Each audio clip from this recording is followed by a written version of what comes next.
Bonsoir chers auditeurs et bienvenue sur Méridien Zéro.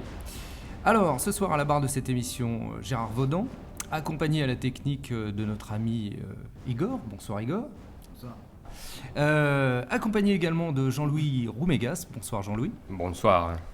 Alors je dis bonsoir chers auditeurs, et je dis bonjour chers invités, parce que nous sommes en différé, nous enregistrons cette émission consacrée à la Bretagne, en Bretagne tout simplement.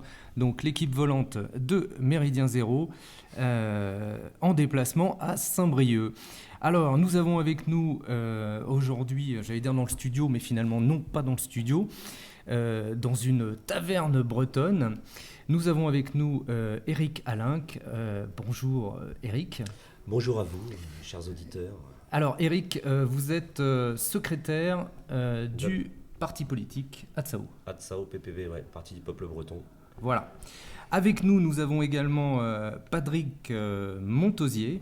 Oui. Bonjour Patrick. Bonjour à tous. Alors Patrick, vous êtes le premier président d'Atsao, c'est Oui. ça ? Exact. Voilà, le président fondateur d'ailleurs d'Atsao. Tout à fait. Voilà, vous avez également été auparavant président du parti du peuple breton, le POBL, c'est bien Parti ça. pour l'organisation d'une Bretagne libre, oui. Voilà.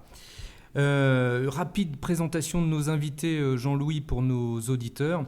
Petite précision également, chers auditeurs, nous entamons un cycle sur les patries charnelles. Et nous avons décidé de débuter par la Bretagne.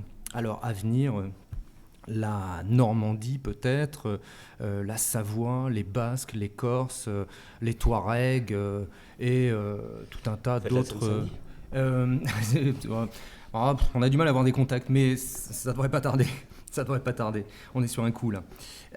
Donc je disais, chers auditeurs, présentation un petit peu plus en détail, quelque peu rapide, remarquez, de notre invité Patrick Montosier, puisque vous êtes un nationaliste breton. Vous avez participé au Front de libération de la Bretagne. D'ailleurs, vous avez payé votre engagement politique, on va dire, au prix fort.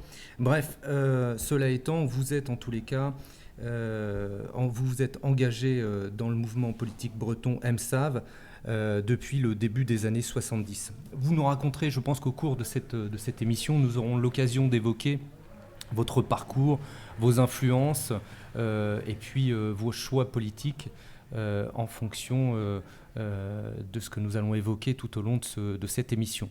Alors je vous propose, dans un premier temps, de manière à bien saisir ce qui nous amène aujourd'hui à parler d'Atsao, chers auditeurs, de découper cette émission avec une brève histoire du mouvement breton dans un premier temps, et puis ensuite nous aborderons vraiment le cas d'Atsao avec ses engagements, ses actions, ses choix politiques et également ses propositions.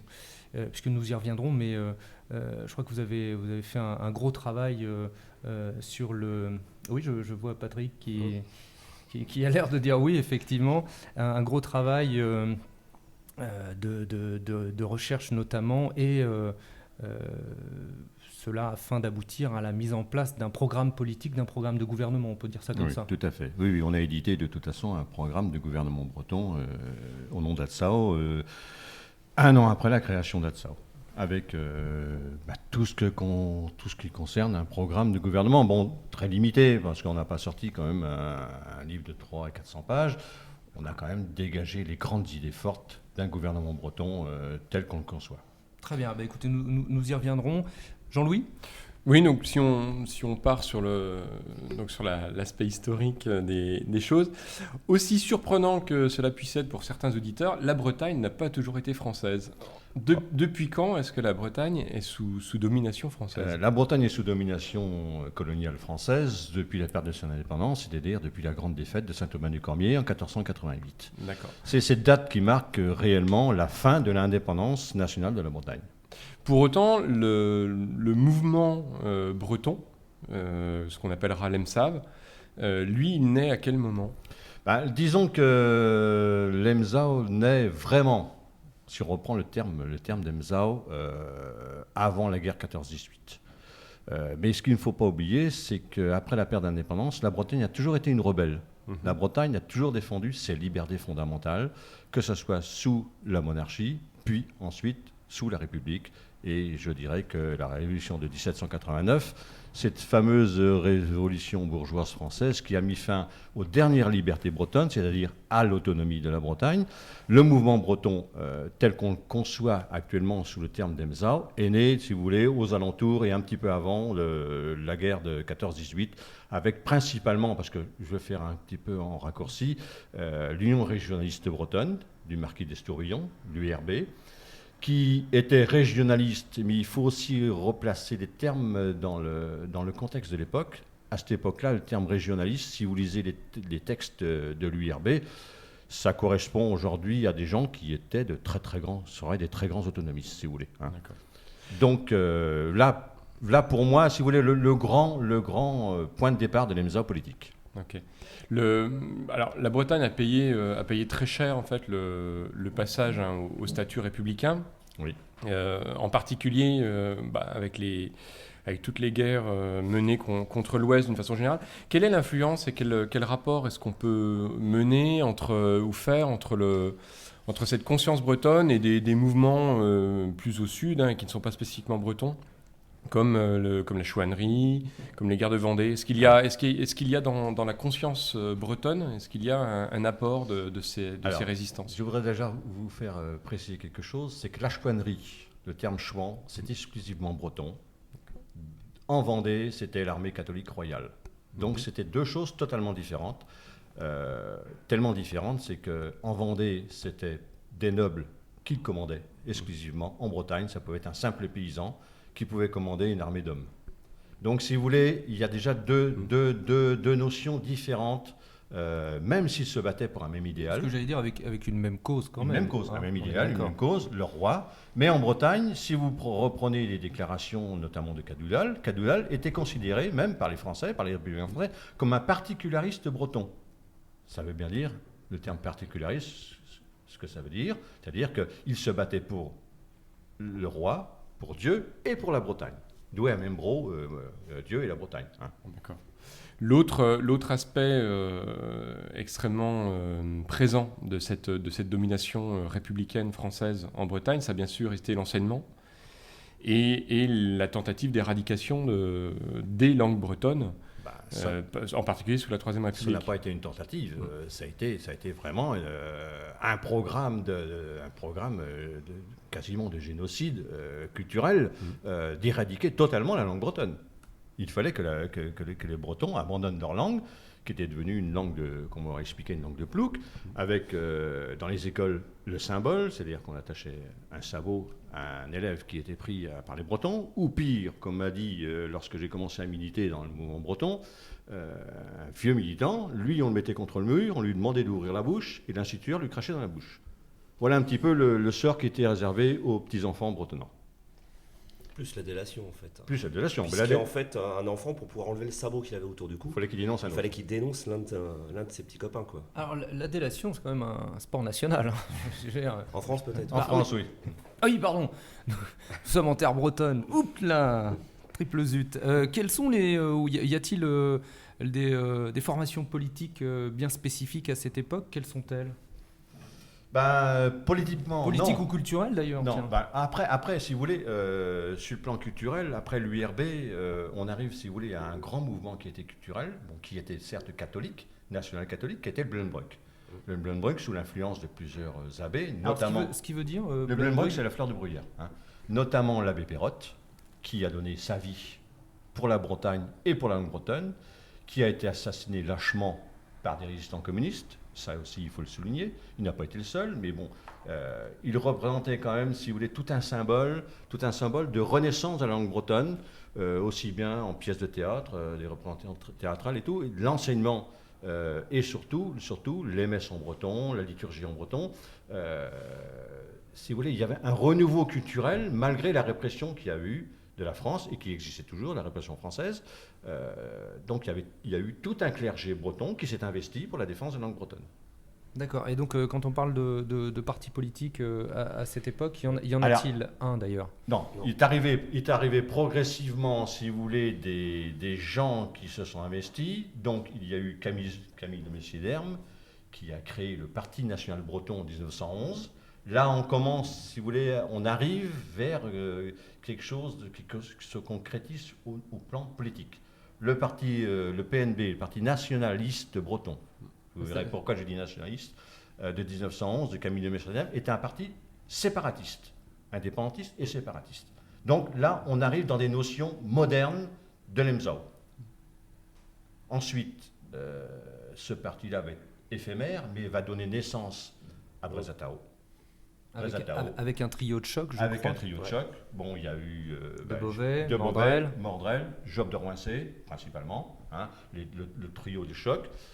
Brézatao, qui s'est progressivement, qui était autonomiste par rapport à l'époque, qui progressivement s'est radicalisé, qui est devenu foncièrement indépendantiste, voire séparatiste, hein, et qui a édité un journal, Brézatao. Ensuite est arrivé le PNB. Bon, il y a eu des scissions, mais bon, est-ce qu'il faut parler des scissions de fédéralistes de gauche? Non, je pense que ça a duré un an, c'était épisodique, voilà, c'était pas qui nous intéresse justement, c'est de voir jusqu'où va nous mener le PNB. C'est arrivé donc au PNB et là, Parti national breton, différence avec le premier PNB de 1911, et là le PNB, on peut dire avec son journal L'Heure bretonne, a été quand même le grand parti pour l'époque de la Bretagne, avec plusieurs milliers de militants. Et ce que j'allais vous demander à l'époque, L'Heure bretonne, est-ce qu'on a une idée du tirage de ce journal? Enfin, je veux dire, c'est l'Ouest France d'aujourd'hui. Tirait entre 20 et 30 000 exemplaires à peu près. Voilà. Ce qui était énorme. Attention, c'était énorme pour l'époque. Parce que la diffusion n'avait rien à voir avec aujourd'hui. Il n'y avait pas les maisons de la presse. Voilà. Et sans site internet. Bravo L'Heure bretonne. Sans site internet. Et sans Facebook. Et pas de Facebook. C'est pas rien. Croyez-moi. Donc là, on arrive à une structure politique moderne. Hein. On est à quelle époque là? On est en 1940, disons. La belle époque du PNB est 1940. Ouais, même un peu plus, un peu plus tôt. Ouais. Un peu plus tôt, mais la belle époque, 39-40, c'est la belle époque du PNB. Alors, on peut peut-être parler de la position des chefs politiques à cette époque, 1940, là. Quelle est la position des chefs politiques bretons par rapport à la France, par rapport à l'Allemagne, etc. En fait, tout démarre à l'avant-guerre, puisqu'en fait, le PNB prend position contre le conflit. Il est même l'un des rares en fait en France à prendre position contre ce conflit-là, ce qui lui amène un tas d'emmerdes d'ailleurs. Après les premières répressions en fait en Bretagne où De Beauvais est arrêté, juste pour distribution de tracts, et c'est là que Célestin Néné en fait peu de temps après fait son coup de grâce en allant faisant péter la fameuse statue à Rennes, ce qui va dans un sens scinder le mouvement breton. Qui, à cette époque-là, en fait, effectivement, le PNB est naissant, donc avec des hauts, des bas, on va dire comme tout le mouvement breton, que ça soit depuis la chouannerie aujourd'hui, on s'aperçoit que en fait, c'est en bordel couvré en permanence, quoi. Il y a toujours une poignée d'hommes pour diriger l'ensemble, et c'est l'explosion de ce monument, en fait, va fédérer le mouvement, et effectivement, c'est là que le PNB va prendre son ampleur. À un moment même où, en fait, je ne vais pas dire que De Beauvais et Mordrel sont en train de se dire qu'ils vont peut-être laisser tomber, mais on n'en est pas loin, quoi. Et c'est là qu'ils organisent le fameux rassemblement à Rostrenain. Et à Rostrenain, alors qu'ils sont persuadés d'avoir personne devant la salle, en fait, ils se retrouvent où il y a pratiquement 1 millier de personnes, quoi, sur quelque chose qui n'avait pas été, ça n'avait pas été annoncé dans la presse, etc. Donc, ils reprennent courage à ce moment-là, effectivement, et c'est là que le PNB, lui, va prendre son essor, et avec tout ce qui va suivre, avec les engagements... son engagement auprès des nations qui devaient soi-disant donner l'indépendance à la Bretagne. Oui, alors c'est ça, parce qu'il y a eu ils se sont fait flouer, finalement, ils ont joué. Voilà, il y a un marché de... En fait, sur cette époque-là, ils sont comme beaucoup d'autonomistes, qui soient de tous bords, que ce soit les Alsaciens d'ailleurs, puisque le PNB avait énormément de rapports avec le mouvement alsacien, parce que sans le mouvement alsacien, on peut dire que le PNB n'aurait peut-être pas vu le jour. On est en pleine période de heurts en France, où les Alsaciens commencent à parler d'autonomie, se réveillent, etc. Et parce que les Alsaciens vont être emprisonnés, les Bretons, en fait, vont les soutenir en Alsace, et ainsi de suite. Et également avec les Corses. Et les Corses, ouais. Mais à ce moment-là, on a exactement la même chose dans les autres départements français, qu'on va dire outre-méditerranéen, qui est l'Algérie, quoi. Où en fait, les Allemands ont préparé le terrain avec les autonomistes de l'époque, en leur disant vous combattez avec nous, ou au moins vous nous facilitez le travail, et nous autres, une fois en place, on vous donne l'autonomie, quoi, ou on réglera l'autonomie, quoi. Alors, Quelle est la part, parce qu'on a finalement parlé de domination culturelle, et c'est indéniablement évidemment le fondement du sentiment national et de la résistance. Quelle est la part de la domination économique ? Parce que Yann Fouéré, par exemple, considère qu'il y avait une colonisation économique française en Bretagne. Est-ce que cet aspect économique, durant toutes ces années-là, est un aspect mis en valeur ou mis en avant par les militants, ou c'est quelque chose qui est au second plan ? Non. Ça a toujours été dénoncé soit par Brazatao, soit par le PNB. Il y a plusieurs dominations coloniales françaises. Il y a la domination coloniale sur le plan économique, sur le plan linguistique. La Bretagne est réellement, même aujourd'hui, en 2012, dans les termes, si vous prenez la définition d'une colonie, la Bretagne est une colonie et sous domination française. Il n'y a pas que la Bretagne. On a cité tout à l'heure, parmi les parties charnelles, le Pays Basque, la Corse, la Catalogne, la Flandre, la Savoie, etc. Bon, ça, c'est pas nouveau. Mais sur le plan économique, si vous voulez, la Bretagne n'est pas maîtresse de son destin. La Bretagne ne négocie rien à Bruxelles. Imaginez un petit peu que la Bretagne soit une nation indépendante, que nous puissions négocier sur le plan européen ou sur le plan international nos marchés, notre pêche, notre agriculture. Je pense ça ne serait pas dans l'état que c'est actuellement. C'est-à-dire, aujourd'hui, on est en train de tout brader. La Bretagne se fait brader toute son industrie, toute son agriculture, toute sa pêche. On démolit les bateaux, il n'y a plus de ports de pêche, il n'y a plus que des ports de plaisance, où viennent les touristes français ou étrangers. Mais étrangers et français, pour nous, c'est la même chose. pour la pêche, c'est pas compliqué, il suffit d'aller chercher du poisson chez Picard, hein. Oui. Bon, alors cela étant dit, moi je voulais revenir au type d'action que mène le PNB dans cette époque de conflits et de boucheries européennes qu'est la Seconde Guerre mondiale. Il y a un travail d'éducation des masses, il y a un travail culturel assez prononcé où on fait défiler en uniforme. Disons que le PNB se trouve un petit peu dans la même position que nous sommes aujourd'hui actuellement, c'est-à-dire qu'il y a un verrouillage, si vous voulez, par l'État central français, il y a un verrouillage des médias. Les médias qui existaient à l'époque étaient quand même sous domination et sous influence française. Donc le PNB ne pouvait, si vous voulez, influencer sur les masses que par le biais de leur organe politique, leur bretonne, ou par le biais d'actions ponctuelles, puis l'affichage, enfin le travail du militant de base, puisque le PNB n'avait pas, comme nous n'avons pas aujourd'hui, si vous voulez, les médias avec nous. Nous avons même les médias systématiquement contre nous. Déjà à l'époque, ouais. Parce qu'en plus, à l'époque, ils sont en porte-à-faux à partir du moment où, en fait, ils ont cru, en fait, pouvoir négocier avec l'Allemagne pour obtenir l'autonomie. À part qu'en fait, Pétain, le jour où il va serrer la main à Hitler à Montoire, c'est la mort. Enfin, c'est la mort de toutes les autonomies, quoi. Donc quand nos grands médias actuels accusent Pétain de vendre la France à l'Allemagne ce jour-là, il sauve la France. Parce que sans ça, la France, elle éclate. Et c'est Pétain qui réclame en fait à Hitler que la France, elle est une et indivisible et qu'il n'aura rien. Enfin, s'il veut la paix en fait, sur le territoire et la négociation, il faut qu'il lâche les autonomistes. Et donc Hitler lâche les autonomistes. Donc même si quelques-uns en Allemagne, en fait, des pro-celtiques, ont soutenu par derrière Mordrel, etc., en fait, ils auront mis de la poudre dans les yeux et en fait le doigt dans le cul, quoi, comme dirait l'autre. Ça c'est dit. C'est marrant, Eugène aurait pu la faire celle-là. Depuis tout à l'heure, parce que bon, on a des auditeurs qui ne sont pas forcément au courant, ou si vous voulez, ou qui n'ont pas forcément conscience en fait des termes. Parce que depuis tout à l'heure, on utilise des termes donc d'autonomie, de séparatisme, de régionalisme.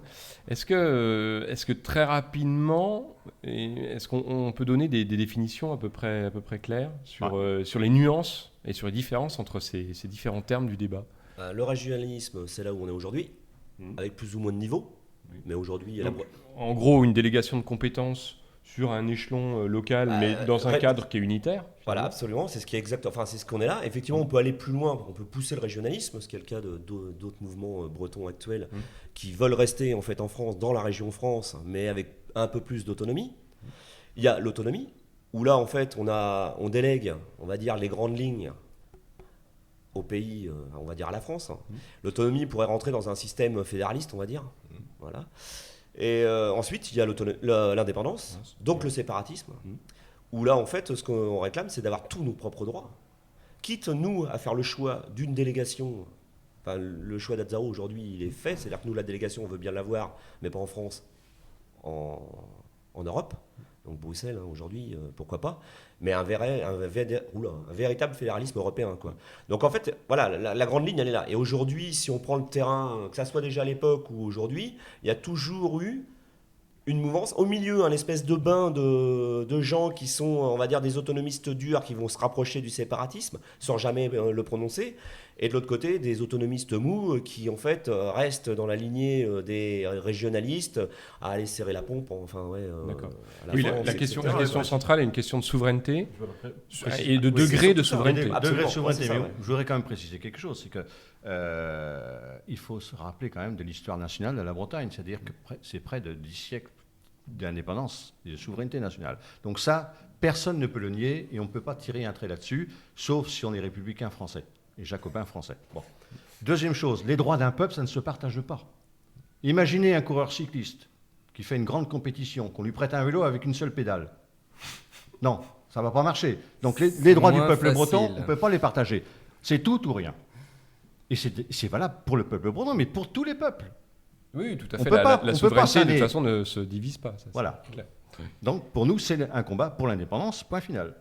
D'accord. Eh bien, ceci étant dit, merci Jean-Louis pour cette question qui méritait d'être posée sur les différents courants. J'en reviens à notre histoire du mouvement breton avec derrière, on a évoqué de manière assez concrète cette période charnière, Deuxième Guerre mondiale, le PNB. L'après-guerre. Alors l'après-guerre, c'est que bien entendu, les indépendantistes bretons ou les nationalistes bretons se sont retrouvés dans le camp des maudits et des vaincus. On a une traversée du désert après, en matière d'opposition politique finalement. Le culturel reprend le dessus. Alors, le culturel reprend le dessus sur plusieurs formes. D'abord par les cercles celtiques, par les formations de Bagadou, donc les formations musicales. Comme par hasard, les initiateurs sont des gens qui ont été des militants nationalistes bretons, et des militants nationalistes, je dirais, purs et durs, et sincères. Donc le premier renouveau, si vous voulez, d'une conscience nationale bretonne passe par cette phase culturelle, musicale. Puis vient la création du Célib, alors qui est un mouvement très très large, sur uniquement une base économique, très très peu politique, où vous aviez des gens de gauche, de droite, des socialistes, des radicaux, du MRP à l'époque, même certains gaullistes, certains, pas beaucoup, parce qu'on retrouve le vieux fond jacobin, pas de communistes, effectivement, parce qu'on ne peut pas être jacobin stalinien à l'époque et être d'accord avec une promotion de la Bretagne. Donc, si vous voulez, c'est une première amorce, pas politique, mais on sent quand même que derrière, il y a un ferment qui commence à poindre. Puis vient le mob, donc sous l'influence de Yann Fouéry principalement, mais aussi de Joseph Martret, des gens qui ont été, si vous voulez, à une certaine époque quand même engagés politiquement, soit sur le plan de bons autonomistes, je dirais, comme Joseph Martret, de grands fédéralistes Comme Yann Fouéry. et indépendantistes, parce que ça, il faut le dire, parce que j'ai bien connu Yann Fouéry, je peux vous dire qu'il était fédéraliste, ça, certes, européen, mais il était indépendantiste breton. Donc le MOB devient vraiment le premier parti d'après-guerre politique. On est en quelle année là? À peu près, 60, Les années 60. 60, 62, 63, les belles années, jusqu'à la scission qui va intervenir avec une aile de gauche. Là apparaître la gauche en Bretagne, parce que vous avez vu qu'on n'a pas tout ce qu'on a passé auparavant. Oui, non, mais absolument, c'est il n'y avait extrêmement pas, si vous voulez, de courant de gauche qui gauchisant, s'imposait. etc. Il y a eu un courant avec une scission de fédéralistes de gauche à l'époque des Brosatao, mais c'est dit, ça a été éphémère, ça n'a même pas duré une année. Là, voilà un courant qui s'affirme de gauche, très, très à gauche, et qui fait éclater le MOB, et c'est la création de l'UDB, la naissance de l'UDB. Quand vous dites de gauche, Patrick, en fait, c'est gauche par quoi? Par le fait que ces gens-là mettaient l'accent sur des revendications sociales ou sur un aspect plus cosmopolite ou... De gauche, non. Là, je vous arrête tout de suite. Les revendications sociales, le social n'appartient pas à la gauche, du tout. On le voit tous les jours. On l'a vu sur un gouvernement de gauche français pendant 14 ans. Laissez-moi rire. Non. C'est sur le plan idéologique. Ce sont des gens qui se sont ouvertement proclamés marxistes-léninistes. Il suffit de reprendre, j'ai une collection à la maison, de revue de base, une revue de formation politique qui s'appelait Ménards, où vous voyez, c'était pas des... Qui veut dire, c'est le jalon. Vous savez, le jalon, comment on jalonne un géomètre. C'est pas un drapeau, c'est pas le Gwenadu qui flottait sur leurs images, ni dans leur défilé à l'époque, c'était le drapeau rouge.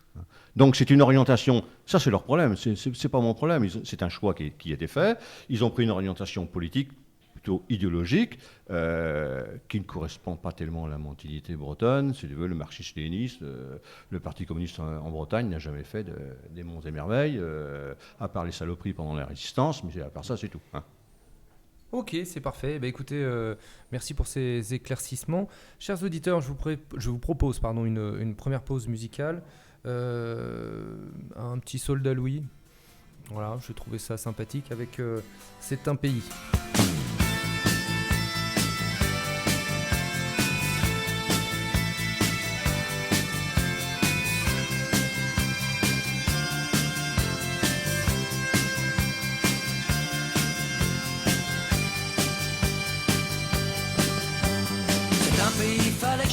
Car je l'ai dans le cœur comme tu crois pas. Quand je suis pas dedans c'est pas normal. À croire que le monde n'existe pas. C'est pas fait pour les cons qui râlent après la pluie ou je sais pas quoi. Moi je l'aime mieux sous un ciel qui chiale, balayé par un vent norois. Là-bas c'est la mer qui donne et qui reprend quand ça lui plaît. Et ce putain de glas qui résonne quand elle a repris, tout le monde le sait. Là-bas si c'est pas pour ta pomme, on te le fera savoir vite fait. Ils en ont vu passer des tonnes de colons et voire même d'anglais.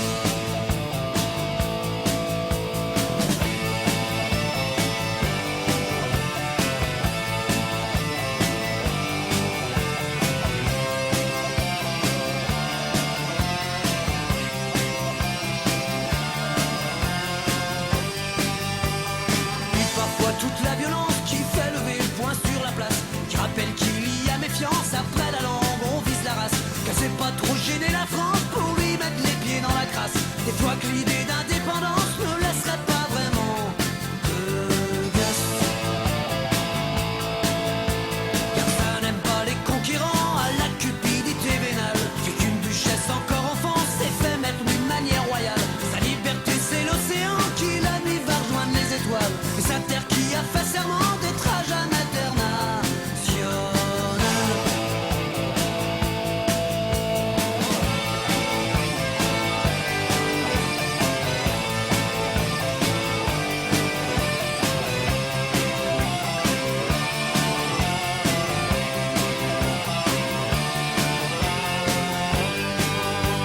C'est le cri des oiseaux de mer quand ils reviennent près du rivage que j'ai compris qu'il y a l'enfer mais que ça vaut toujours mieux qu'une cage. Et même quand chaque jour est une guerre qui ne se lit que sur les visages. Ici on ne parle pas de sa misère et encore moins de son courage.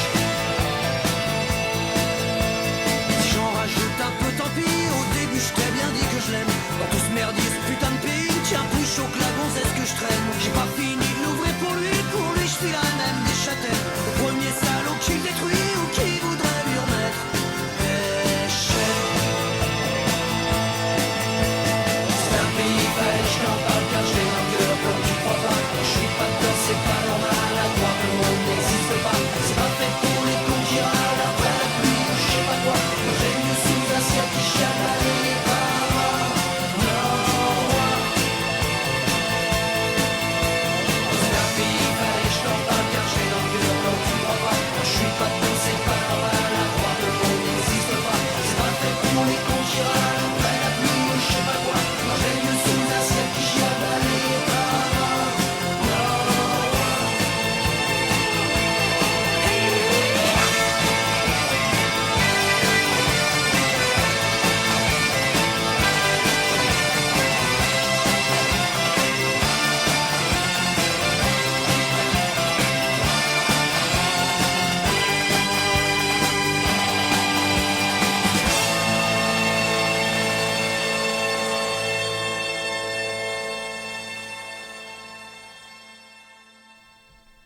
Alors, on est dans les années 70, là on vient de la voir, enfin en même temps on vient de quitter Soldat Louis surtout.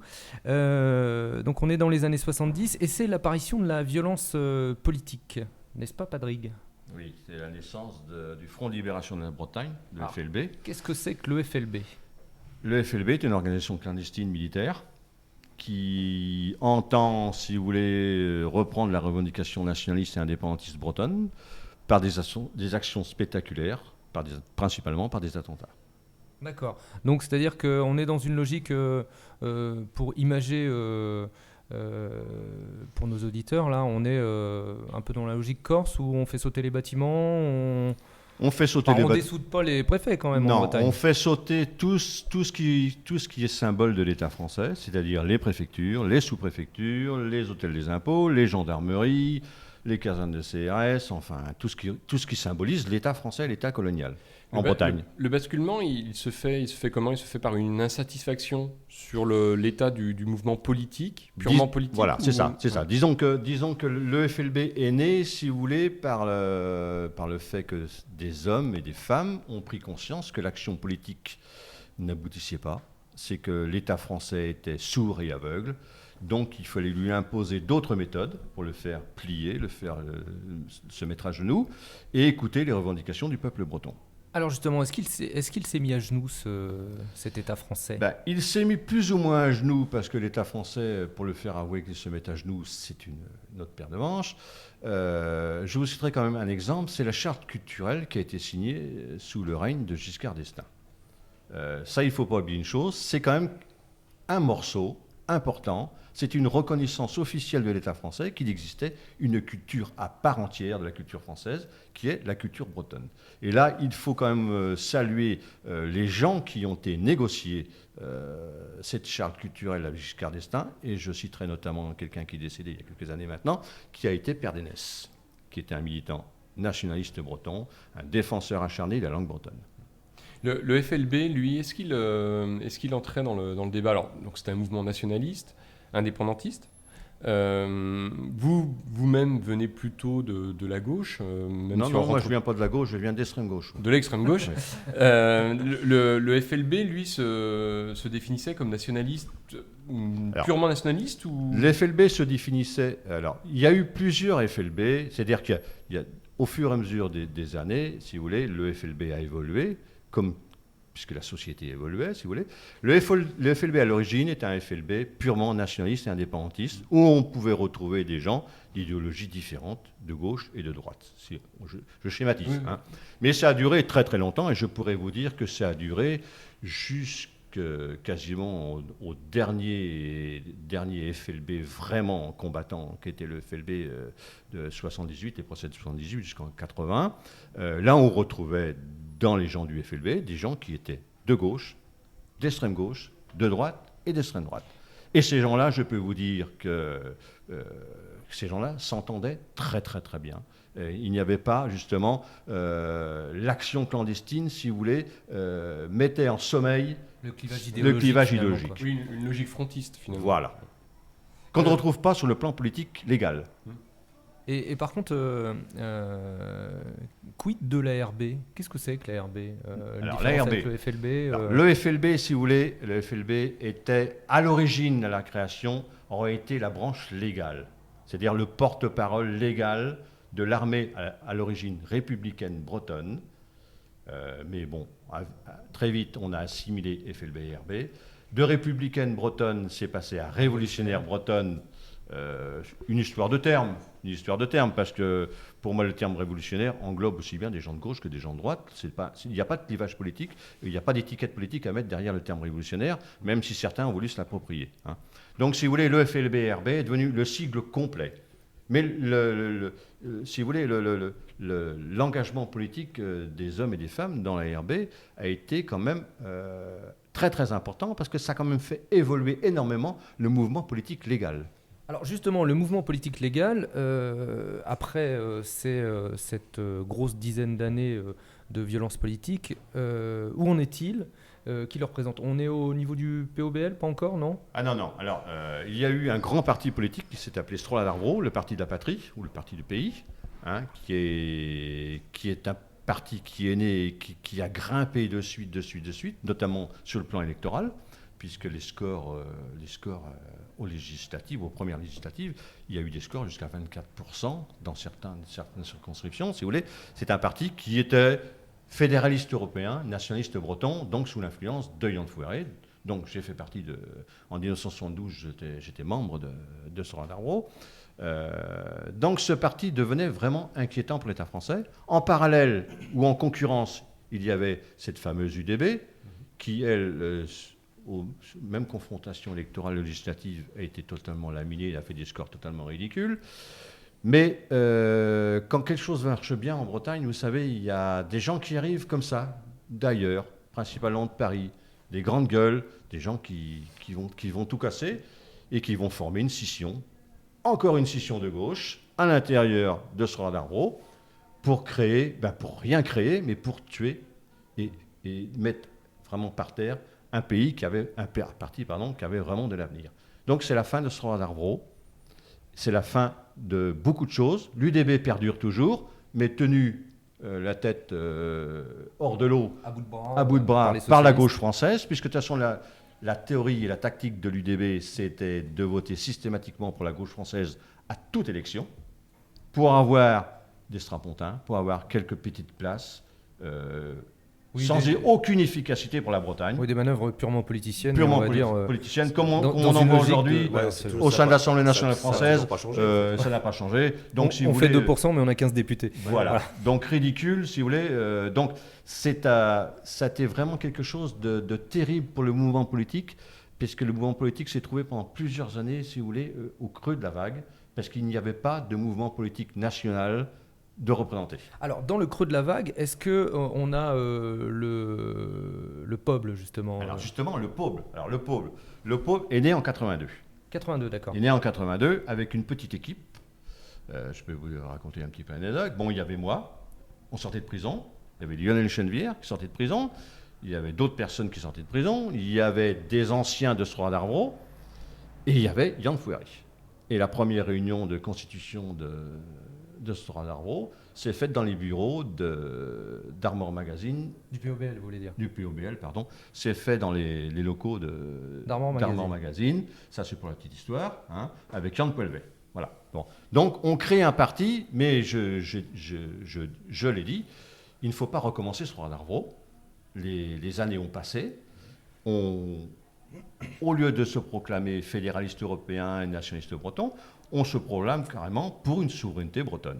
Alors, avec un slogan qui tient la route quand même, qui décape un peu. Non, mais qui décape pas, qui est la pure réalité. Un peuple, une nation, un avenir. Je vois pas ce qu'il y a de décapant dans ce slogan. Oh, non, juste comme ça. Alors, c'est marrant, chaque fois qu'il y a 3 mots qui se suivent. Toujours est-il que... oui, c'est vrai. Oui. Mais, toujours est-il que le POBL va végéter, je crois qu'on... Non, le POBL a eu des belles années. Pardon, alors de belles années. Non, le POBL a eu des belles années, a eu une certaine audience, notamment sur le plan électoral, il y a eu des bons scores de fait. Malheureusement pour le POBL, c'est que la société bretonne, comme les sociétés européennes, ont évolué à une vitesse grand V, et est apparu dans ces sociétés-là des mots nouveaux. Alors, et ces mots nouveaux... On pense à quoi? Ces mots nouveaux ont été l'immigration extra-européenne, avec, en parallèle, l'apparition quand même d'une religion qui était plus ou moins cachée, j'allais dire voilée, mais je ne veux pas faire de mauvais jeu de mots. C'était pas mal, j'avoue que non, elle était pas mal. Une religion qui commence à poindre le bout de son nez, alors qu'avant, bon, elle était très discrète, et puis tout ce qui engendre l'immigration, tout ce qui va avec, c'est-à-dire l'insécurité, les violences et tout. Bon. Le dumping social, et j'en passe, c'est des meilleurs. Cela étant, donc, le POBL va donner finalement naissance à Tsao. Oui, non, mais c'est un peu plus compliqué que ça. Les nouveaux mots là, que subissent les sociétés européennes, dont la société bretonne, une grande partie du bureau politique, appelons ça comme ça, du POBL, ne voulait pas traiter ces mots-là par peur d'être taxé de ceci, de cela. Bon, pas la peine de prononcer les mots.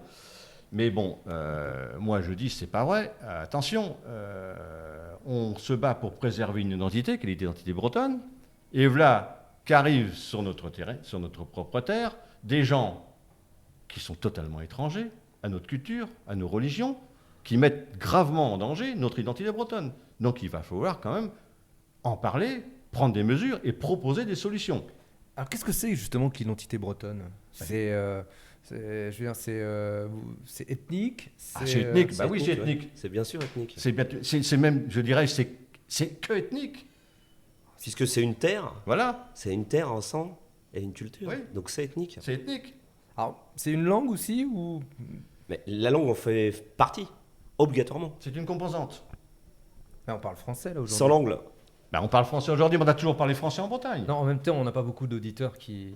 Qui parlent le breton. Qui parlent le breton. Glenmore Faut l'avouer. Glenmore disait, je chante en breton, je chante en français. Je chante en français pour convertir et convaincre les Bretons à se battre. Et je chante aussi en breton parce que c'est ma langue maternelle. Mais du coup,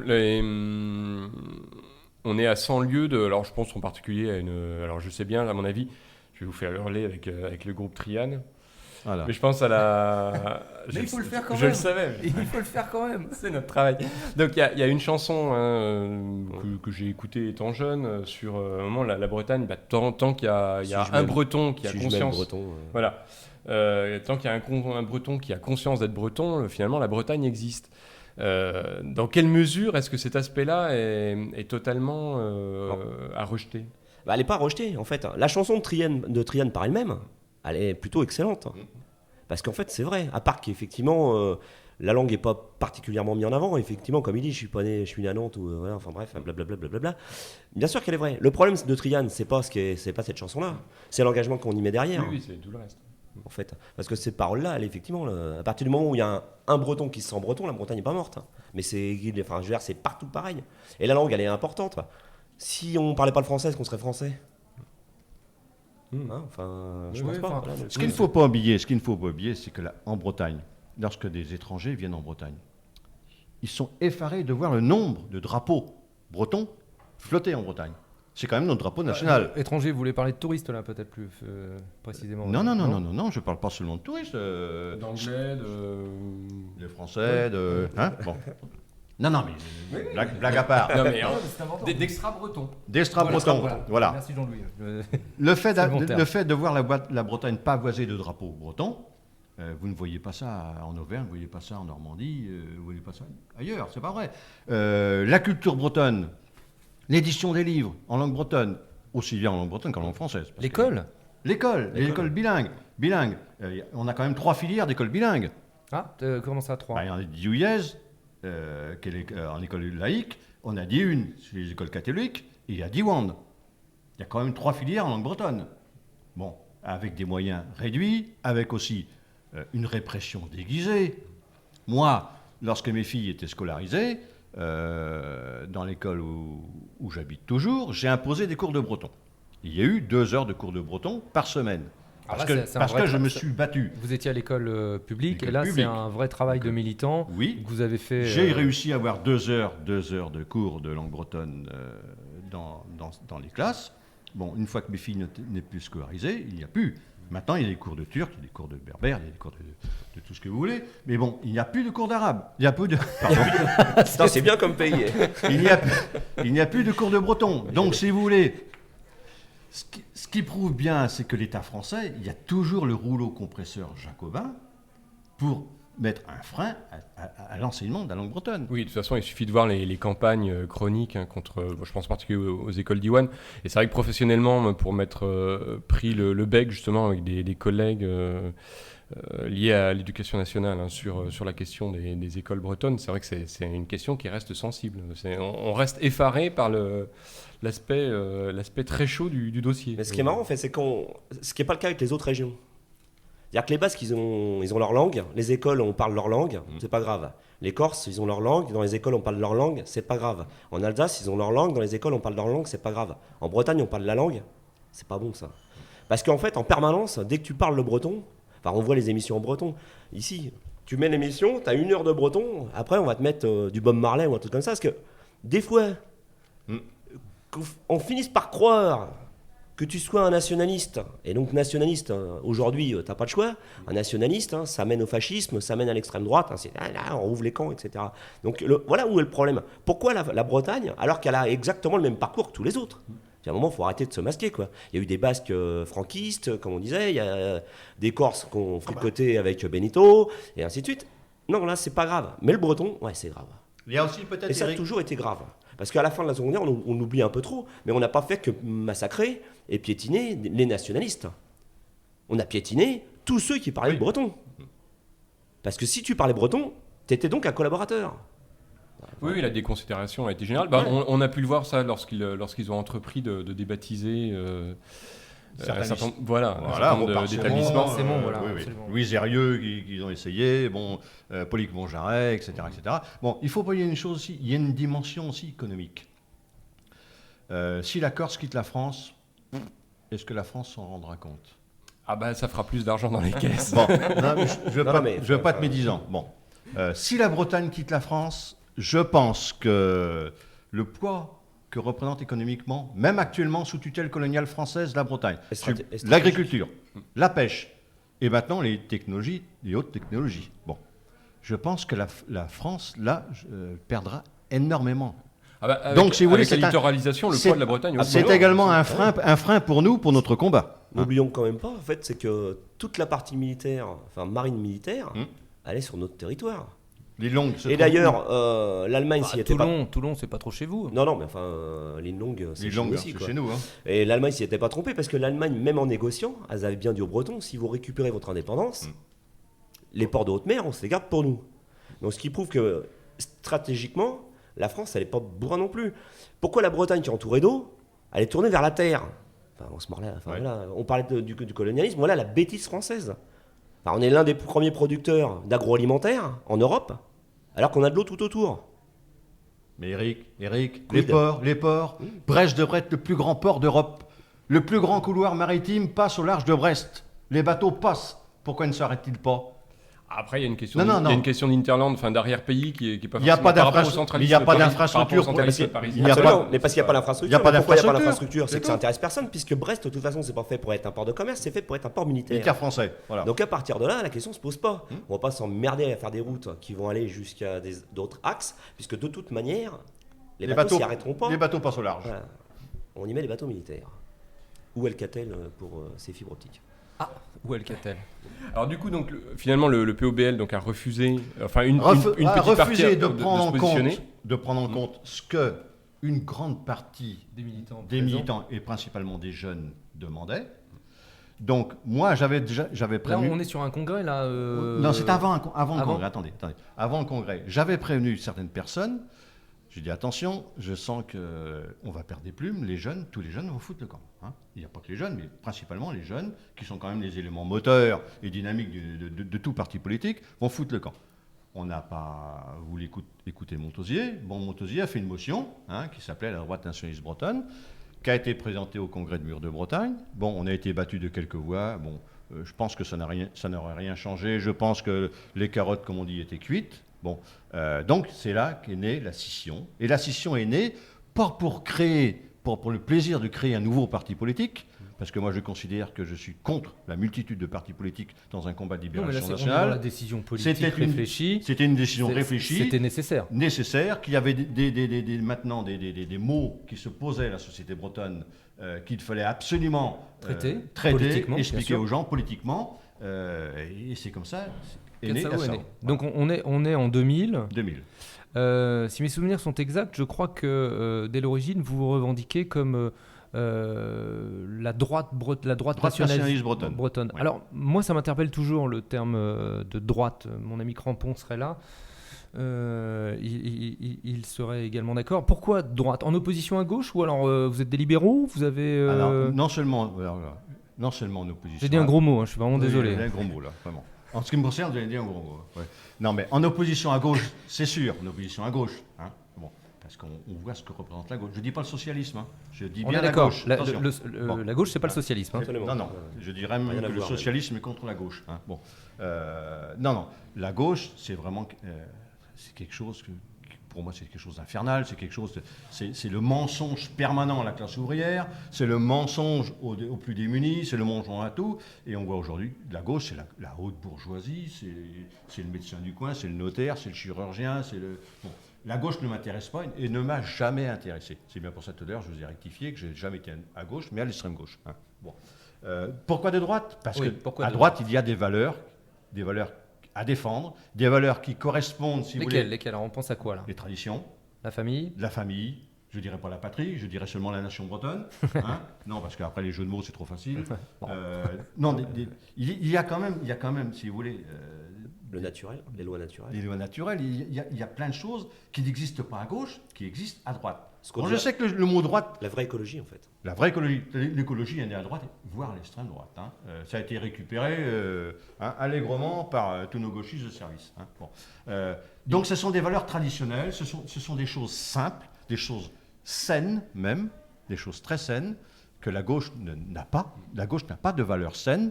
Je vous dis, c'est le mensonge, c'est la fourberie, c'est le complot, c'est la calomnie, etc. etc. Bon. Vous venez de nous habiller le nouveau président de la République, là je vous raconte pas. Là. Finir dans les geôles de la République, c'est pas mon président de la République. Hein. Il y a quelque chose qui peut étonner lorsqu'on reste sur les vieux clichés hein, par rapport à la Bretagne, par rapport aux terres de l'Ouest et en particulier par rapport au poids de la religion.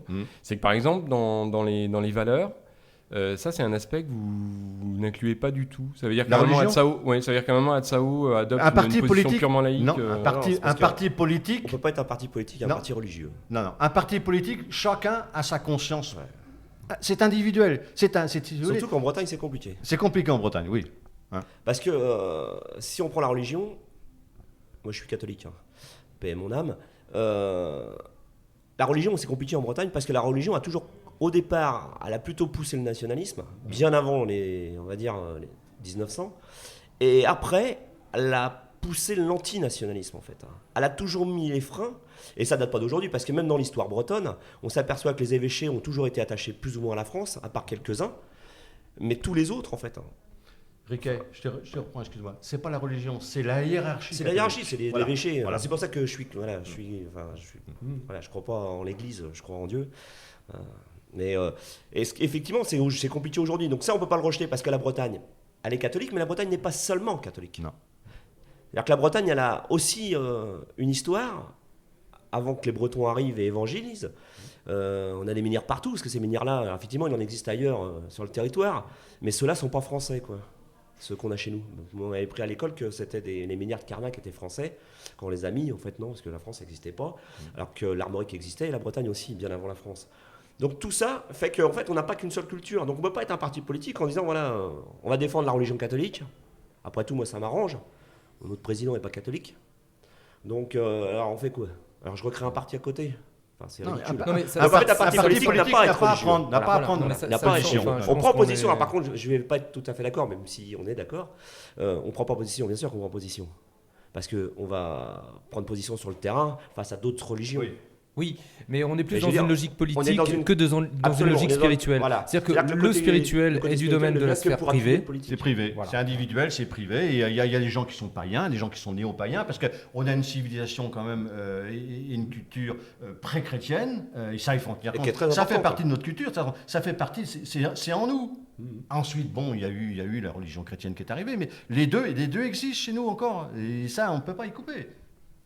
Et un vrai chrétien, de toute façon, ne se coupe pas de ce qu'il y avait auparavant. C'est pas possible.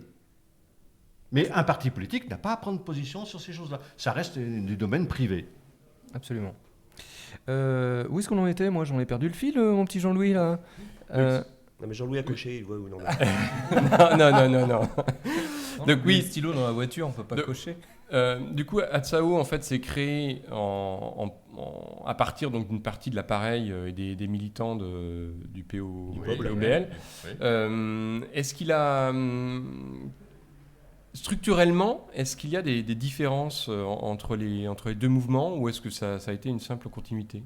Non. De toute façon, il faut préciser une chose, c'est qu'à la création d'Atsao, la création d'Atsao, le POBL avait fini sa belle vie, c'était terminé. Bon, c'était un petit peu dans l'ordre des choses. Atsao a quand même pris des positions politiques totalement différentes et totalement affirmées par rapport à celle du POBL. C'est-à-dire que la notion de la revendication indépendantiste était affirmée, alors que le POBL, bon, j'en suis en partie responsable, on avait, si vous voulez, un petit peu feutré la chose en parlant de souveraineté bretonne. Ce qui revient même, c'est une histoire de mots, mais bon, ça passait peut-être mieux. Mais il faut dire aussi que de 70, 80, 90, 2000, ça a évolué, les termes ont évolué. Le monde a changé. Le monde a changé. Se déclarer indépendantiste, les gens ne vous regardaient plus avec des yeux comme ça, c'est pas vrai. C'est pas vrai. Il y a beaucoup de choses qui ont évolué. C'est là qu'on voit, si vous voulez, qu'en Bretagne, quand même, même si la Bretagne vote à gauche aujourd'hui, et ça, je veux dire que j'en ai rien à foutre qu'elle vote à gauche, et si elle vote à droite, pour moi, c'est exactement la même chose. C'est la même chose. Mais au moins, il y a un fond breton, si vous voulez, qui existe. Et ça, la France n'aura jamais réussi à détruire.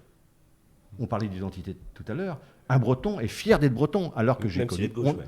Oui, même s'il est de gauche. On a connu des peuples où les gens avaient honte de ce qu'ils étaient. Nous, au moins en Bretagne, à part quelques cons, mais ça existe partout, hein, un Breton est fier d'être Breton, fier de sa langue. Quand vous voyez des sondages qui sont faits par des organismes officiels et pas des officines nationalistes, la défense de la langue bretonne arrive tout de suite à 70-80%. Le rattachement de la Loire-Atlantique à la Bretagne, c'est 75-70%. Il y a eu un sondage qui a été fait par le Télégramme et par, je ne sais plus quel est son titre, sondage français, mais officiel. Ipsos, un truc comme ça. Bon, donc pas téléguidé, pas manipulé. Il y avait quand même 23%, ou c'est 23 ou 24% de gens qui sont déclarés en faveur de l'indépendance de la Bretagne. Bon, on peut pas nier. Il y a bien quelque chose quand même dans les tripes des Bretons, de chaque Breton et de chaque Bretonne. Et ça, la France, malgré toutes les saloperies qu'elle a pu nous faire, n'a jamais réussi, si vous voulez, à faire qu'un Breton devienne un Français à part entière. C'est pas possible. Comme quoi l'intégration, hein, c'est pas ce qu'il y a de mieux. Non, c'est pas ce qu'il y a de mieux. L'assimilation non plus d'ailleurs. L'intégration n'existe pas. Quoi qu'il arrive, ça n'existe pas. Enfin, en tous les cas, on le voit. L'intégration, elle existe dans des ça pays fonctionne pas très type bien. pays du Nord où en fait il y a une ethnie majoritaire qui gère le pays et derrière on va intégrer ponctuellement en fait des peuples extérieurs. Le problème de la France, c'est qu'il n'y a pas une ethnie au-dessus. Il y a des ethnies au-dessus. La France n'est pas et la une France ethnie, a toujours refusé de reconnaître ces ethnies-là déjà en les massacrant. Enfin, en les massacrant, je m'entends, hein, culturellement, etc. Donc résultat aujourd'hui, effectivement, quelle différence il y a entre un Breton ou un Togolais pour un Français? Je ne parle pas pour un Français parce que c'est ridicule ce que je dis, puisque la France existe et le peuple breton, enfin le peuple français existe aussi, quelque part. Mais je parle de l'État, du système français, système jacobin, une et indivisible. En fait, rien du tout. C'est un électeur. C'est un mec qui a une carte d'identité. Donc n'importe qui peut avoir cette carte d'identité. Le breton, effectivement, ici, enfin, il n'y a pas qu'ici, dans toutes les autres régions actuelles, le cœur est quelque part. Le sang qui coule dans nos veines, en fait, il est quelque part, il est accroché à quelque chose, à la terre qui est là, au ciel, à la flotte, à tout, quoi. Donc ça veut dire quelque chose. Mais être français, ça veut dire quoi? En fait, voilà. En fait, toute la difficulté pour la France, hein, qu'on retrouve à peu près, je dirais, nulle part ailleurs, si, dans les pays de l'Est, après Yalta. Et d'ailleurs, on voit ce que ça a donné.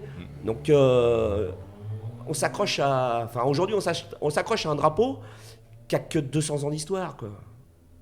Et à une culture, enfin à un monde qui a été imaginé il y a 200 ans.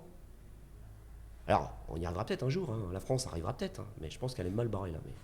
Ces années 2000 ont été en Europe la période d'émergence de mouvements, alors quel que soit le nom qu'on leur donne, de mouvements identitaires, même si on en a discuté tout à l'heure, c'est un terme c'est un terme que vous réfutez, mais... Non, c'est pas vrai, enfin, je suis pas d'accord avec lui parce que on peut pas... Le mot identitaire, c'est vrai, le vrai mot. C'est pas parce que d'autres l'ont repris et qu'ils se l'ont attribué, ils l'utilisent. Oui, voilà. ils l'utilisent. Que je veux dire, moi je vais m'interdire d'utiliser ce mot-là. Non, mais c'est pas pour ça que je suis contre le terme identitaire. Moi, j'ai connu dans les années 70 les gens de gauche qui se disaient nationalitaires, parce qu'ils ne voulaient pas se dire nationalistes. Bon, aujourd'hui, on dit identitaire. Mais nous, identitaires, notre identité, on la vit tous les jours. Donc, on n'a pas à s'inventer, si vous voulez, des termes qui, pour moi, des termes qui n'ont pas de sens. Oui, qui sont pour vous. Pour moi, ça n'a pas de sens. Artificiel, en fait. C'est artificiel. Là, oui, je vais le prendre comme un terme générique. Oui, un terme générique. Ça oui. permet au moins d'expliquer aux autres. Tout à fait. Voilà. Donc, C'est pour ça a que été j'utilise, une décennie d'émergence de mouvements de revendications alors, régionalistes ou autonomistes ou séparatistes. On en voit encore un exemple en ce moment avec les débats en Écosse. De quel mouvement au pluriel vous sentez proche ou qui peuvent vous servir de modèle? Ou est-ce qu'il n'y en a pas? Si, il y en a, parce que et effectivement, on est plus tourné vers les nationalismes, je vais dire, du Nord. Pour quelle raison? Parce que les nationalismes du Nord, on revient toujours à cette histoire d'identité, en fait, quelque part. Ont très rapidement pris en charge, en fait, leur propre identité. Et principalement, je vais prendre le cas des Flamands, parce que les Flamands se retrouvent aujourd'hui à la pointe, on va dire, de la défense identitaire en Europe, quelque part. Parce que les Italiens étaient bien partis, mais il a fallu qu'ils rentrent dans un gouvernement de merde pour qu'aujourd'hui ils soient dans la daube. Donc, sinon, enfin voilà, les partis auxquels on était très liés et avec qui on a toujours eu des échanges à Adzao, ça a été principalement le Vlaams-Blok au départ, le Vlaams-Belang et la Lega Nord. On a d'autres contacts avec d'autres mouvances. Ce que je reprocherais à certaines mouvances, comme les Suisses, c'est que derrière, c'est pas nous, quoi. Ils ont ce côté identitaire, voilà. Il leur manque autre chose. C'est-à-dire qu'en fait, c'est des libéraux pour beaucoup, et nous, on n'est pas libéral. Social, ils sont à côté de la plaque. Culturellement, il n'y a rien. Je veux dire, la Suisse, c'est pas de chocolat, quoi. Ouais, on est Voilà. juste sur des revendications En fait, politiques c'est anti quelque chose. C'est le nouveau notamment, populisme actuel voilà, c'est ça. que je hais le plus. Voilà. C'est-à-dire que moi, l'islam, si c'est juste être anti-islamiste, ça n'a aucun intérêt, quoi. Parce que les musulmans, après tout, ont le droit d'être musulmans, quoi. Oui, je Moi, pense. je serais plus nuancé qu'Éric. Je ne dis pas qu'Éric, ce qu'il a dit est faux. Il y a ceux qui mènent un combat de libération nationale et ceux comme les Suisses qui n'en mènent pas. Parce que les Suisses, c'est un État, donc ils ont un État, ils sont installés, ils sont dans leurs meubles et tout. Bon, Ce qui peut effectivement tempérer, dans ces cas-là, les prises de position les politiques. prises de position qu'on vient d'évoquer, qui sont peut-être pas effectivement. obligatoirement les mêmes que les nôtres. Voilà, absolument. Moi, nos références, c'est vrai, c'est le Vlaams-Belang. Moi, j'ai connu les gens du Vlaams-Blok parce que je les ai fait venir pour la première fois à un congrès de Paubel à Saint-Brieuc. Ça m'a valu des fleurs et des couronnes. Donc, bon, parce qu'ils mènent un combat de libération nationale. Bon, en plus, ce sont des gens qu'on connaît depuis longtemps. Et attention, il faut dire que le mouvement flamand a toujours soutenu le mouvement breton depuis toujours. Depuis Brézatao, depuis le PNB, depuis l'abbé Gantois, la partie flamande, malheureusement, du côté France, avec l'abbé Jan Vary Perrot. Donc, si vous voulez, c'est une amitié presque naturelle depuis des siècles. Ensuite, il y a tous nos frères celtes. Bon, il y a la partie irlandaise du Nord qui est sous occupation anglaise encore. Il y a on vient de citer tout à l'heure les Écossais qui sont au bord de l'indépendance, qui bénéficient déjà d'une très très large autonomie, comme les Basques et les Catalans. Les Basques et les Catalans sont à la porte de l'indépendance. Donc, ils ont la chance de ne pas avoir la France, en fait. Voilà, c'est ça. On se rend compte aujourd'hui que la France est en Europe le dernier pays qui n'accorde aucun droit au peuple qu'elle emprisonne ou qu'elle embastille. Tous les autres, même l'Espagne, qui a évolué à une vitesse grand V, les Anglais, qui ne sont quand même pas... ont toujours reconnu les nations et les peuples. Même l'Inde. Et maintenant, la France reconnaît quoi? Le droit de baragouiner, comme on dit, 3 minutes et demie à la télévision française sur FR3 du breton, en plus que du mauvais breton bien souvent, etc., etc. Donc, si vous voulez, la France, c'est vraiment le ridicule de l'Europe. Et c'est bien pour ça que la France, comme on dit, en sortir, c'est s'en sortir. Il faut quitter ce bateau qui coule. Pas comme des rats, comme j'ai dit l'autre jour, parce que nous ne sommes pas des rats, mais parce que nous voulons, nous, sauver notre peuple et notre patrie. Très bien. Nous allons donc faire une deuxième pause musicale avec Gilles Servat, La Blanche Hermine. J'ai rencontré ce matin, devant la haie de mon champ, une troupe de marins, d'ouvriers, de paysans. Où allez-vous, camarades, avec vos fusils chargés? Nous tendrons des embuscades, viens rejoindre notre armée. La voilà, la blanche Hermine, vive la mouette et la jonc. La voilà, la blanche Hermine, vive Fougère et Clisson. Où allez-vous, camarades, avec vos fusils chargés? Nous tendrons des embuscades, viens rejoindre notre armée.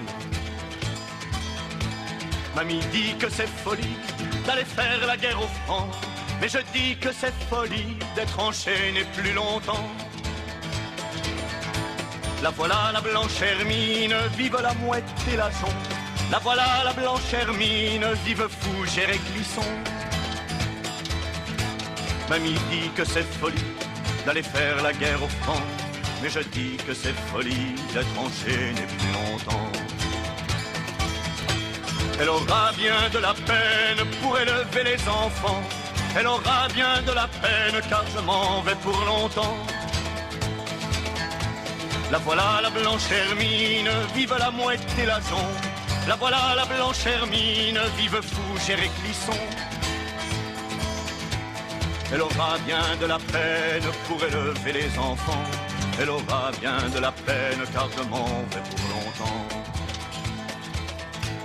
Je viendrai à la nuit noire tant que la guerre durera. Comme les femmes en noir, triste et seule, elle m'attendra. La voilà la blanche Hermine, vive la mouette et la jonc. La voilà la blanche Hermine, vive Fougère et Clisson. Je viendrai à la nuit noire tant que la guerre durera. Comme les femmes en noir, triste et seule, elle m'attendra. Et sans doute pense-t-elle que je suis en déraison de la voir, mon cœur se serre là-bas devant la maison. La voilà la blanche Hermine, vive la mouette et la jonc. La voilà la blanche Hermine, vive Fougère et Clisson. Et sans doute pense-t-elle que je suis en déraison de la voir, mon cœur se serre là-bas devant la maison.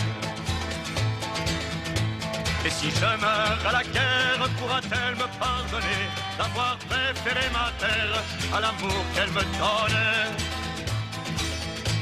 La voilà la blanche Hermine, vive la mouette et la jonc. La voilà la blanche Hermine, vive Fougère et Clisson.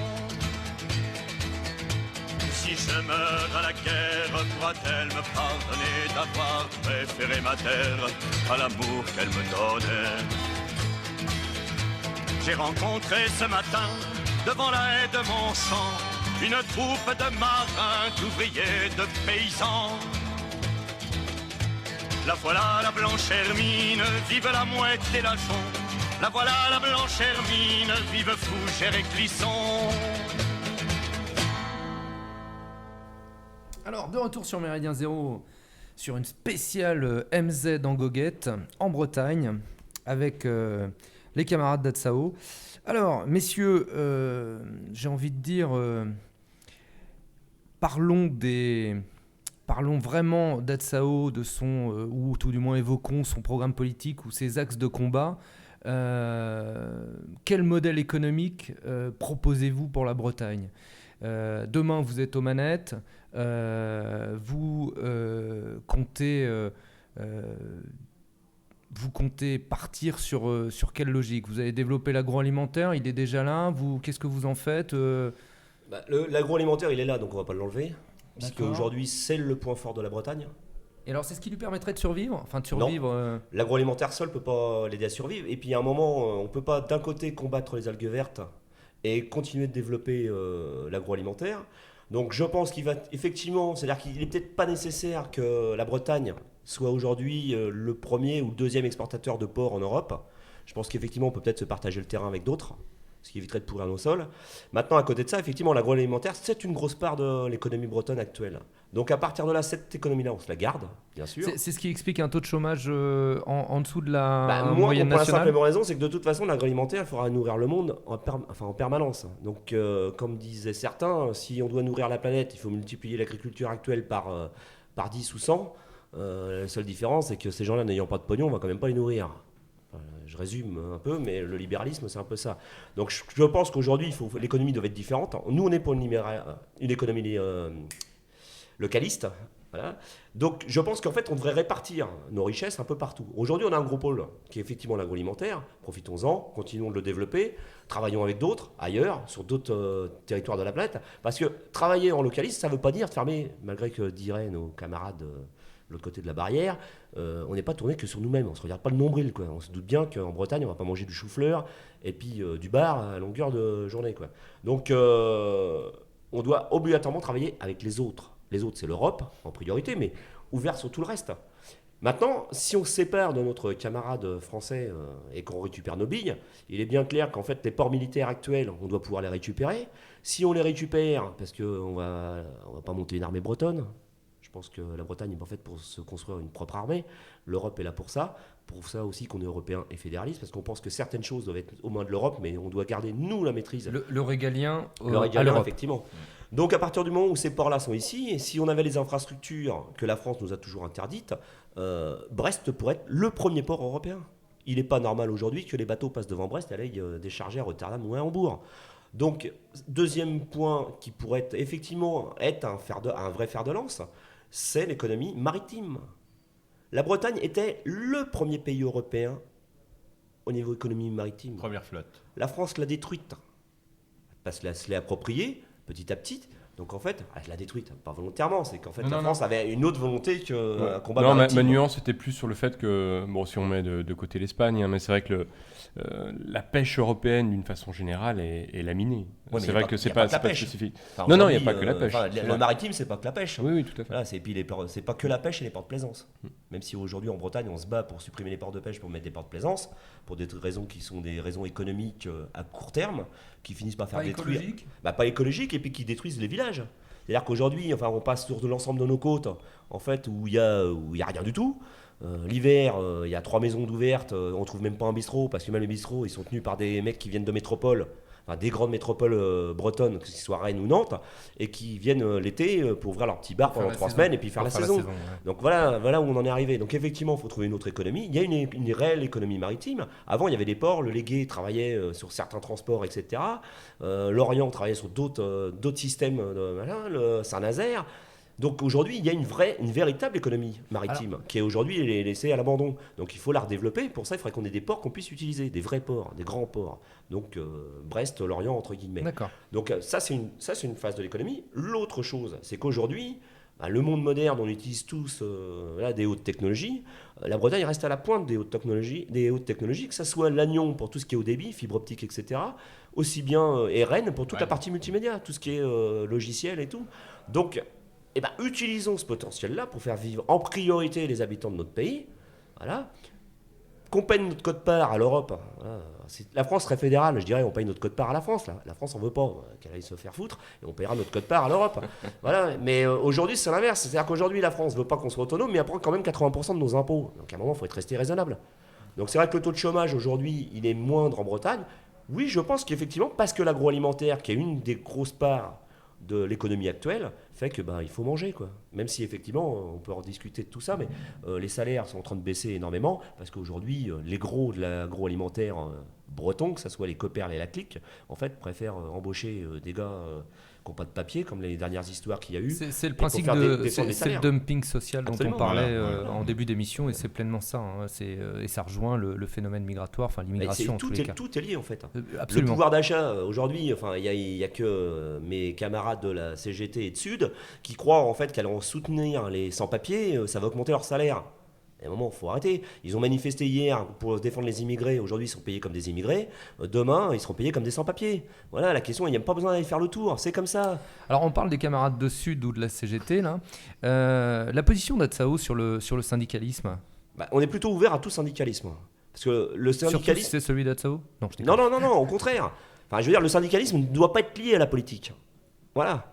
En Allemagne, ils ont des grands syndicats qui font quelque chose. Chez nous, on a plein de petits syndicats de merde. Oui, qui font rien parce qu'ils sont incapables d'être solidaires. Pour ce qui est du syndicalisme, pour avoir un petit peu travaillé sur le sujet, et pour ce qui est également de l'Allemagne, c'est vrai qu'on est dans des logiques différentes où la cotisation syndicale, ou tout du moins l'appartenance à un syndicat, déjà est obligatoire. Donc c'est vrai que ici, on en est loin. En général, on a plutôt des nantis à la tête des syndicats qui trustent tout. C'est des syndicats partisans. Et ce sont effectivement en plus des syndicats politiques et partisans. Donc, le syndicalisme allemand était lié au Parti social-démocrate de façon organique, hein, comme en Angleterre à une époque. Dans nos syndicats, je ne les connais pas tous. Je vais parler de la CFDT, CGT et Sud. que je connais un petit peu mieux, à la CGT, on arrive à avoir des gens. C'est-à-dire qu'en fait, on a quand même des adhérents d'Atsao, en fait, des militants, qui sont aujourd'hui, en fait, à la CGT, et qui sont représentants, qui ont des places importantes. Donc, en fait, on y arrive. Donc là, on est plus dans une logique Alors que la CFDT, d'entrisme. sachant... Non, même pas forcément. Non, parce que ça ne nous intéresse pas, l'entrisme dans le syndicalisme. Je ne crois pas que ça y mène quelque chose avec le syndicalisme actuel et ce qui est Atsao. C'est plus une volonté individuelle des militants. Absolument, voilà. Et de poursuivre Ce que je veux peut-être dire, un c'est qu'en combat fait, la militant CGT, aussi. sur certains secteurs, a accepté d'avoir en son sein des militants indépendantistes et nationalistes. Ce qui dérange aujourd'hui, c'est principalement... Ou d'avoir des membres du Front National aussi, ça dérange beaucoup. C'est plus, ouais, Non, parce que ça mais a défrayé la chronique et absolument. c'était très intéressant. La CFDT a toujours refusé. Parce que les 3/4 des gens qui sont aujourd'hui à la CGT, en fait, ont essayé les autres. Voilà. Donc en fait, c'est pas possible. Voilà, c'est pas possible. Donc on est vraiment dans dans des syndicats partisans. Donc ils pleurent qu'ils ont rien, mais à un moment, c'est-à-dire que s'ils ouvrent pas leurs portes et qu'ils arrêtent de servir la soupe de la lutte des classes, ça peut pas fonctionner, quoi. Déjà parce que le breton, en fait, la lutte des classes, on s'en tape le coquillard, quoi. On a toujours été tous ensemble pour aller de l'avant. On n'a jamais été regarder ce que touchait le salaire de l'autre. Donc là, aujourd'hui, et puis la lutte des classes, on sait ce que ça amène dans le monde, quoi. Je veux dire, ça amène à rien. On monte pas un pays qu'avec des ouvriers. Voilà, il faut des patrons, il faut des cadres, il faut des ouvriers. Si, ça amène quelque chose. Oui, ça amène à la dictature et au Ça amène à la meurtre. dictature, à la terreur. Voilà, donc... Par contre, Atsao n'a jamais tenté de monter une expérience syndicale. Non, parce qu'en fait, je pense. Finalement, si on regarde un petit peu la Corse, par exemple, le syndicat des travailleurs corses, la STC, a été plutôt finalement le bon... S'il reste quelque chose du mouvement corse qui est en pleine dérélection, la STC a été une bonne expérience. On peut pas comparer l'exemple corse avec la Bretagne. Ce sont deux choses totalement différentes. Ce sont des mentalités totalement différentes. La Corse, c'est 200 000 personnes, dont 120 000 Corses. Donc on peut pas comparer. On peut pas. Je suis sûr que si la Bretagne, on était 200 000 en Bretagne, les choses seraient totalement différentes. Et puis une île. Donc on peut pas. Et puis surtout les mentalités. Il y a ce sont des mentalités. Moi j'ai bien connu les Corses. C'est pas comparable. Chacun a sa mentalité. Chacun a un combat. On a un combat commun, c'est certes. Mais bon, avec des approches totalement différentes. Et c'est certainement plus facile de monter un syndicat lorsqu'on est 120 000 que lorsqu'on est 4,5 millions comme nous en Bretagne. Vous êtes présent aux Journées nationalistes de Corté ? Non. Pourquoi ? Non. Alors, je parle de nous aujourd'hui. Le peu de contact qu'on a avec les nationalistes corses, je ne parle pas des nouvelles générations, on n'a jamais eu d'invitation. Et nous savons qu'aux Journées de Corté, en fait, les seuls qui ont des cartons d'invitation sont nos camarades de l'extrême gauche bretonne. Voilà, donc on suppose que si on a un carton d'invitation et que nous on ne l'a pas, c'est qu'on ne doit pas être du bon côté, quoi. Oui, disons que on aurait pu certainement être invité par des biais détournés et par des gens qu'on connaît, mais bon. Ouais, mais ça reste des est-ce que c'est individus, intéressant ? En fait, la difficulté qu'on a aujourd'hui, on parlait tout à l'heure, tu me demandais si on avait des contacts avec d'autres mouvances, etc. On a plus de facilité avec des mouvances qui, comme nous, à l'étranger, que sur le territoire français. Oui. Alors pourquoi j'en sais rien, à vrai dire, parce qu'on a des bons contacts humains avec certains, mais de parti à parti, C'est plus compliqué. pas s'arracher les cheveux, j'en ai pas, mais... Oui, alors c'est Mais vrai effectivement, je vous confirme, chers auditeurs, il n'y en a plus beaucoup. C'est peut-être pour ça que j'en ai plus, d'ailleurs. Oui, Jean-Louis. Oui, ça Vous dépend. coupez la parole une deuxième fois. Fumier de lapin. Allez-y. On va faire une crotte de poule. Tout à l'heure, Eric, vous avez fait une allusion aux algues vertes. Comment peut être reçu, parce que le sujet est sensible dans les Côtes d'Armor, puis d'une façon générale, parce que même si l'algue a l'air de reculer, quand même le problème a l'air de... Non, en fait, elle va ailleurs. C'est-à-dire qu'aujourd'hui, elle se propage sur l'ensemble du littoral français. Aujourd'hui, on la ramasse, donc on la voit moins. Aujourd'hui, on a des systèmes de traitement qui arrivent tout doucement, mais on arrive toujours dans les mêmes conneries. La bêtise humaine, on ne va pas la refaire. C'est-à-dire que les éoliennes, c'est super bien, mais pas dans mon jardin. La déchetterie, c'est normal, je ne vais pas traiter mes déchets, mais quelqu'un le fasse, c'est super, du moment que c'est pas chez moi, quoi. Donc on a le même problème avec l'algue verte, c'est-à-dire qu'aujourd'hui, on parle de méthanisation de l'algue, etc. Je sais que d'autres mouvances bretonnes ont combattu contre la mise en place de ces méthanisations, de ces systèmes-là. Voilà, donc quoi faire? Alors on peut les manger, hein. Il y a à Iffignac, il y a un petit hôtel. Et le gars faisait des sushis, en fait, enfin des maquis avec de l'algue verte. Donc elle est consommable à partir du moment. En fait, le problème de l'algue verte, c'est le pourrissement de l'algue verte. Voilà, donc il faut traiter ça. Il faut être très prudent. L'accueil, voilà, c'est-à-dire qu'en fait, ça sert à rien de taper à bras raccourcis sur les agriculteurs, Oui, enfin c'est sur ce les que j'allais vous éleveurs, demander, sur en les fait. éleveurs Voilà, de c'est porc. ça. Pour la simple et bonne raison, c'est que les éleveurs de porc, s'ils en sont là où ils en sont aujourd'hui, c'est parce que l'administration les a poussés à être là Je aujourd'hui. sens que vous allez nous dire que c'est encore la faute de Non, la non, France. c'est non, pas si, que si, c'est pas si, que moi, la moi, France. C'est non, pas que la Afrique le France. dit. On va Moi- prendre le cas on a un abattoir qui est à Lamballe, qui est le plus gros abattoir de porc en fait en Bretagne, qui est la Copperle. La Copperle est affiliée avec nos camarades du Crédit de la Picole, en fait. Donc, Je pense, chers auditeurs, qu'on parle du Crédit du Agricole. Crédit Agricole, qui en fait eux passent leur temps en fait à donner du prêt aux éleveurs Pour les pour les endetter. Une fois qu'il est endetté, il vend sa ferme et la Copperle rachète la ferme, et donc l'élevage de cochons. Je vais pas dire à l'euro symbolique, mais on n'en est pas loin. Donc tout ça, ça se mord la queue. On a poussé ces mecs-là à faire de la surproduction. Aujourd'hui, on fait du cochon hors sol. Il y a un moment, il va peut-être falloir arrêter.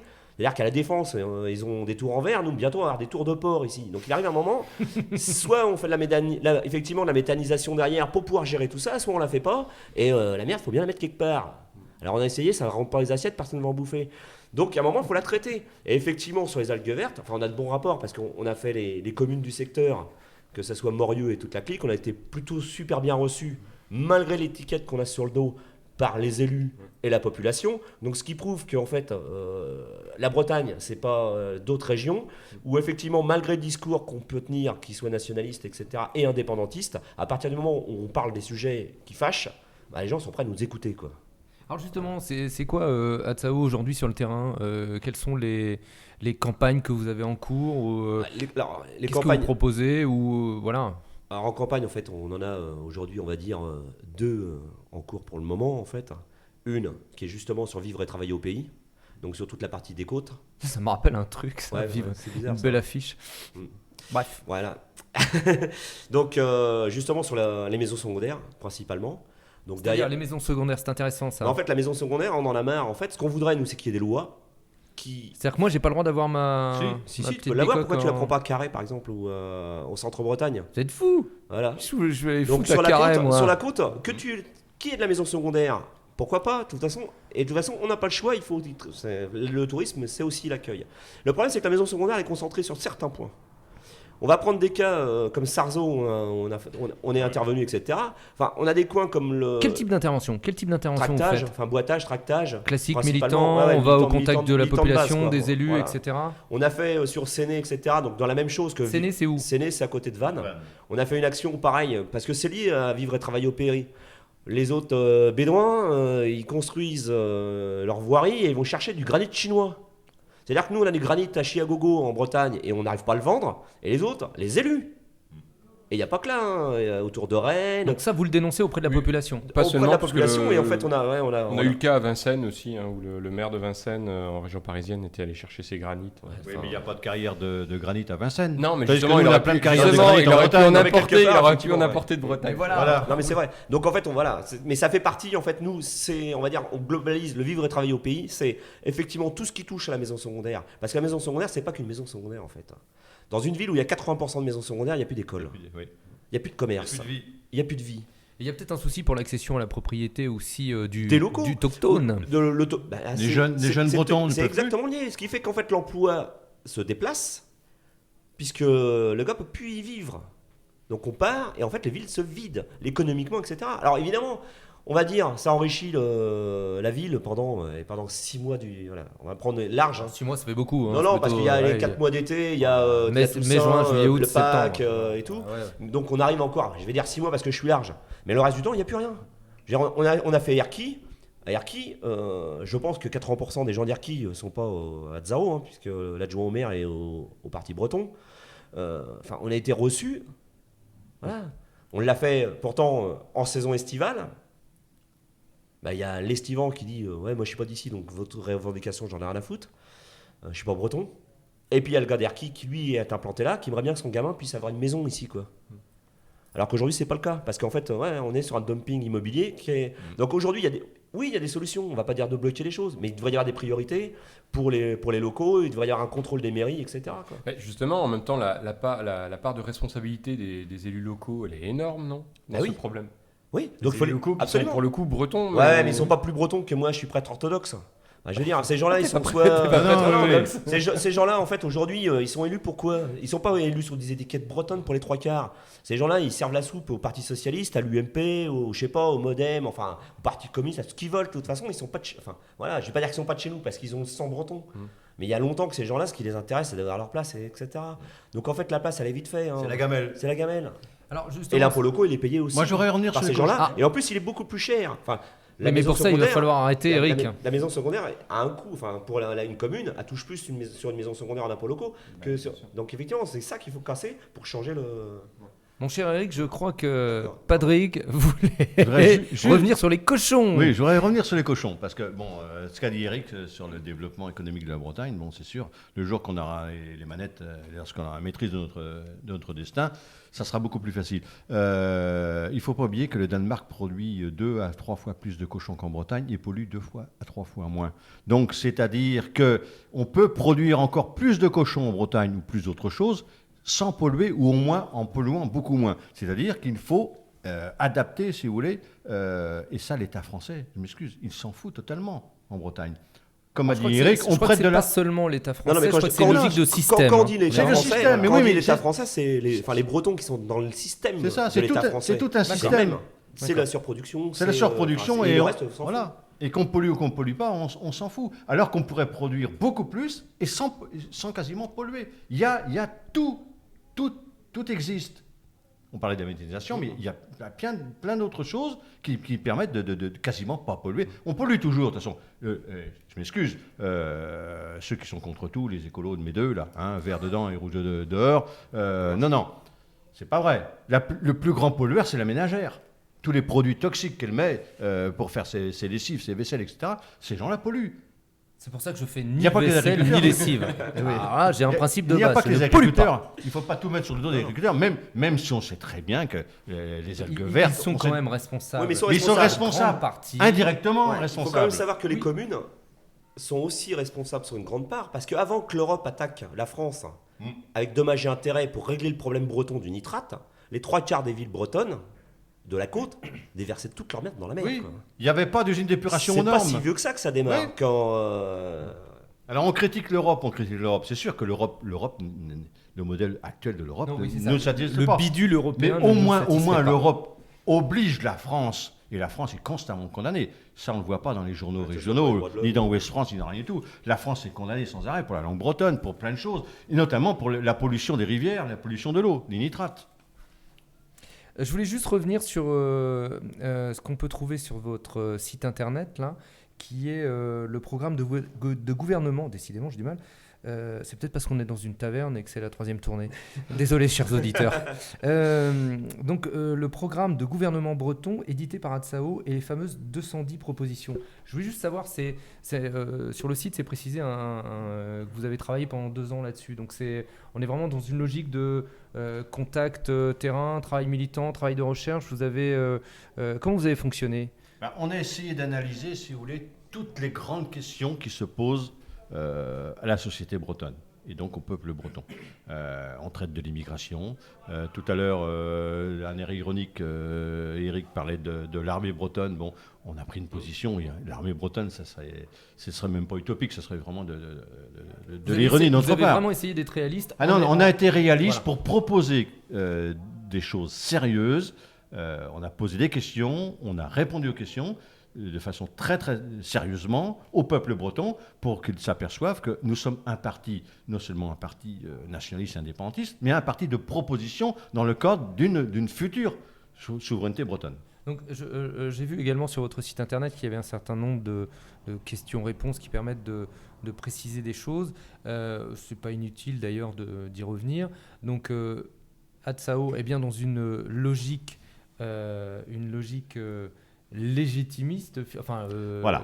c'est Légal- légaliste, pardon, non, merci, c'est Le important. terme légal ou légaliste, c'est un terme qui est un petit peu impropre et qui me meurtre les oreilles. Ah, hein. qui Voilà. vous chagrine un petit peu. Qui me Non, chagrine, là où parce que je la voulais en légalité venir- française, à la limite, Non, parce que là, je vous coupe, mais parce que là où je voulais en venir, c'est-à-dire qu'en fait, c'est de dire que vous avez un combat politique et qu'il n'est en rien lié avec la violence Voilà. politique qu'on Non, a non. pu aborder Voilà, tout à l'heure au c'est cours ça. de l'émission, parce que c'est important, ça fait partie de la vie politique, ça fait partie de la vie politique bretonne, ça fait partie de la Bretagne, ça a été, à un moment donné, ça répondait à une situation bien précise, bien spécifique. Aujourd'hui, nous avons un parti politique qui est à Non, non, Tsao, nous sommes qui est dans voilà. une logique démocratique finalement. nous sommes un ça parti pique un peu de me politique dire ça quand même. légal. Non, mais enfin, ouais, Nous sommes un parti démocratique. politique. La démocratie, c'est pas un gros mot en fait. Ça dépend comment on l'utilise.